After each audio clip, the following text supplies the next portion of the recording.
जमीन के नीचे छुपी हुई एक दुनिया, एक ऐसी सिविलाइजेशन जिसका वजूद 4000 साल पहले खत्म हो गया और फिर एक दिन ये दुनिया वापस दिखाई दी। 1920s के आसपास जब इंडिया और पाकिस्तान का यह हिस्सा ब्रिटिश रूल के अंडर था, कुछ आर्कियोलॉजिस्ट ने पंजाब और सिंध के रेगिस्तान में छुपी एक प्राचीन सभ्यता के निशान ढूंढ निकाले। ये था इंडस वैली सिविलाइजेशन की शुरुआत। British archaeologist sir John Marshall और उनकी टीम ने हड़प्पा और मोहनजोदारो नाम के 2 साइट्स पर एक्सकैवेशन किया। जो उन्होंने ढूंढा उसने दुनिया को हिला दिया। एक एडवांस्ड और ऑर्गेनाइज्ड सभ्यता जिसे हम इंडस वैली सिविलाइजेशन या सिंधु घाटी सभ्यता कहते हैं, उसका वजूद दुनिया के सामने आया। इंडस वैली सिविलाइजेशन का सफर तकरीबन 3300 BC से 1300 BC तक चला। ये 3 फेजेस में डिवाइड होता है: early Harappan phase, mature Harappan phase और late Harappan phase. Mature phase में ये अपनी पीक पे था। इंडस वैली सिविलाइजेशन का नेटवर्क सिर्फ एक शहर तक सीमित नहीं था। ये एक पूरी रीजनल सभ्यता थी जो present day Pakistan, north west India और इवन अफगानिस्तान के कुछ हिस्सों तक फैली हुई थी। इनका area approximately 1.3 million square kilometres तक था। नाइल वैली और मेसोपोटामिया से भी ज़्यादा बड़ा। इस सिविलाइजेशन के पीछे इंडस रिवर का एक इम्पॉर्टेंट रोल था जो उन्हें इरिगेशन और ट्रेड का फाउंडेशन देता था। इंडस और उसकी ट्रिब्यूटरीज झेलम, चेनाब, रावी, बेस और सतलज ने उसको जिंदा रखा। ये रिवर्स ना सिर्फ इरिगेशन के लिए ज़रूरी थी बल्कि ट्रेड और ट्रांसपोर्टेशन के लिए भी ज़रूरी थी।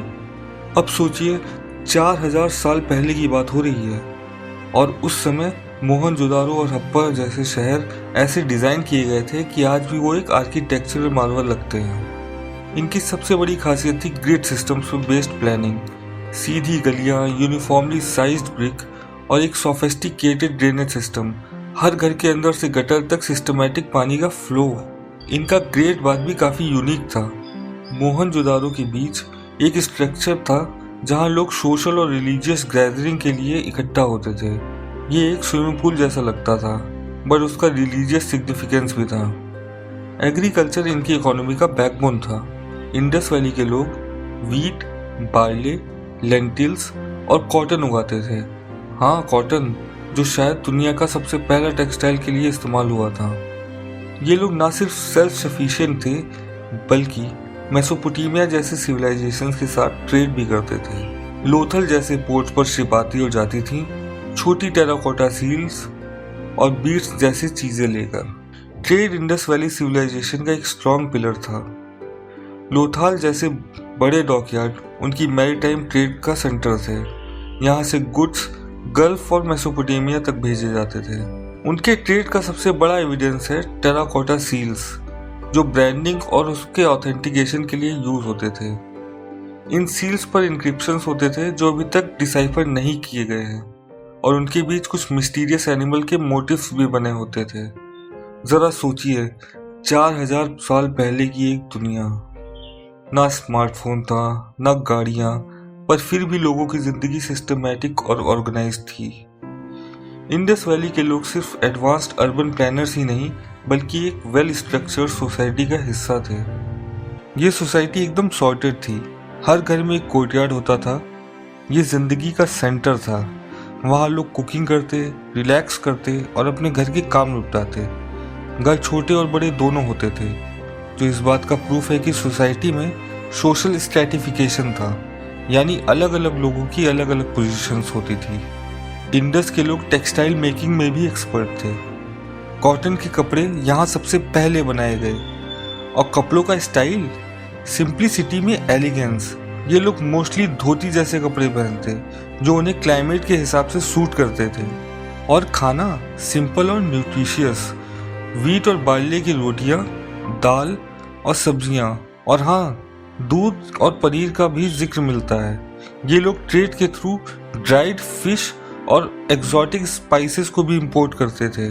वर्क भी वेल डिवाइडेड था। फार्मर्स, पॉटर्स, ज्वेलर्स और merchants all had their roles. Gender equality का भी काफ़ी एविडेंस मिलता है। महिलाएं खुद काम करती थी और घर चलाती थी। इंडस वैली के लोगों का धर्म उनकी ज़िंदगी का एक ज़रूरी हिस्सा था, लेकिन उनका धर्म आज के ऑर्गेनाइज्ड रिलीजन जैसे नहीं था। ये लोग प्रकृति, नेचर और फर्टिलिटी को वर्शिप करते थे। सबसे कॉमन आइडल जो एक्सकैवेशन में मिली वो है मदर गॉडेस की। ये माँ जो प्रकृति और फर्टिलिटी को रिप्रेजेंट करती थी।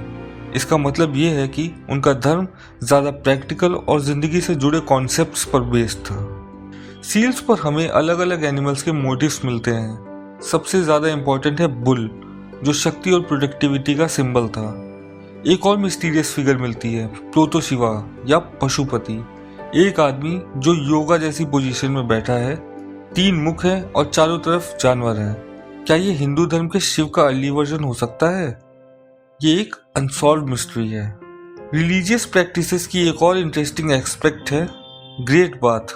ये पूल जैसा स्ट्रक्चर शायद प्यूरिफिकेशन या रिलीजियस रिचुअल्स के लिए यूज होता था।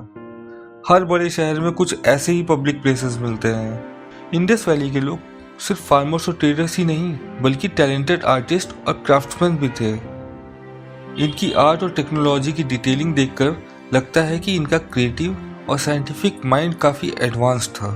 टेराकोटा के पॉट्स पर ऐसे पैटर्न्स मिलते हैं जो ज्योमेट्रिकल और सिमेट्रिकल हैं। इन डिज़ाइंस में इनकी क्रिएटिविटी और परफेक्शन दिखाई देती है। बीड मेकिंग उनकी एक स्पेशल स्किल थी। कार्नेलियन, लैपिस लजूली और स्टीटाइट जैसे मटेरियल से ज्वेलरी बनाई जाती थी। ये सिर्फ इंडिया तक सीमित नहीं था। इंडस के लोग अपने ज्वेलरी और क्राफ्ट को मेसोपोटामिया तक एक्सपोर्ट करते थे। मेटल का भी इंटेलिजेंट यूज़ किया जाता था। ब्रॉन्ज टूल्स, कॉपर वेसल्स और सिल्वर ऑर्नामेंट्स मिलते हैं। और क्या इंटरेस्टिंग बात है, उन्होंने एक ऐसी स्टैंडर्डाइज्ड सिस्टम बनाई थी जिसमें वेट्स और मेजरमेंट्स एक्यूरेट और यूनिफॉर्म थे। जहाँ एक तरफ इंडस वैली सिविलाइजेशन अपनी पीक पर थी, वहीं दूसरी तरफ इसका डिक्लाइन एक पजल है। आखिर 1900 BC के बाद क्या हुआ? ये सभ्यता खत्म कैसे हो गई? एक थ्योरी कहती है कि क्लाइमेट चेंज इसका मेन कारण था। इंडस रिवर का कोर्स शिफ्ट हुआ और उनका फर्टाइल लैंड बैरन बन गया। लोग शहर छोड़कर माइग्रेट कर गए। दूसरी थ्योरी आर्यन इन्वेजन की बात करती है। कुछ हिस्टोरियंस कहते हैं कि आर्यंस ने इंडस के शहरों को इन्वेड किया, लेकिन इसका कोई सॉलिड प्रूफ नहीं मिला। या शायद ये शहर अपने इंटरनल स्ट्रगल्स की वजह से कोलैप्स हुए। ओवर पॉपुलेशन, ट्रेड का कोलैप्स और नेचुरल डिजास्टर्स। जो भी हो, इंडस वैली सिविलाइजेशन का एंड आज भी एक अनरिजॉल्व्ड मिस्ट्री है। इंडस वैली सिविलाइजेशन खत्म हो गई, लेकिन उसकी छवि आज भी हमारे आसपास जिंदा है। उनका इन्फ्लुएंस आज के साउथ एशियन कल्चर में क्लियरली दिखता है। उनका टाउन प्लानिंग और drainage system modern urban planning के लिए इंस्पिरेशन बन गया। जो सील्स और उनका अनडिसाइफर्ड स्क्रिप्ट है, वो एक ब्रिज बनाता है एंशिएंट और मॉडर्न लैंग्वेजेस के बीच। और उनकी मैरीटाइम ट्रेड ने साउथ एशिया को एक ग्लोबल ट्रेडिंग नेटवर्क का हिस्सा बनाया। इंडस वैली सिविलाइजेशन एक मिसाल है कि 4000 साल पहले भी इंसानियत एक एडवांस्ड और प्रोग्रेसिव सोसाइटी बनने में कैपेबल थी। इसकी कहानी हमें इंस्पायर करती है और इसके सीक्रेट्स हमें दिखाते हैं कि हम अब भी अपने पास्ट के एक इम्पॉर्टेंट चैप्टर को समझने की कोशिश कर रहे हैं। अगर आपको ये वीडियो पसंद आई हो तो please like, share and subscribe ज़रूर करें। नमस्कार।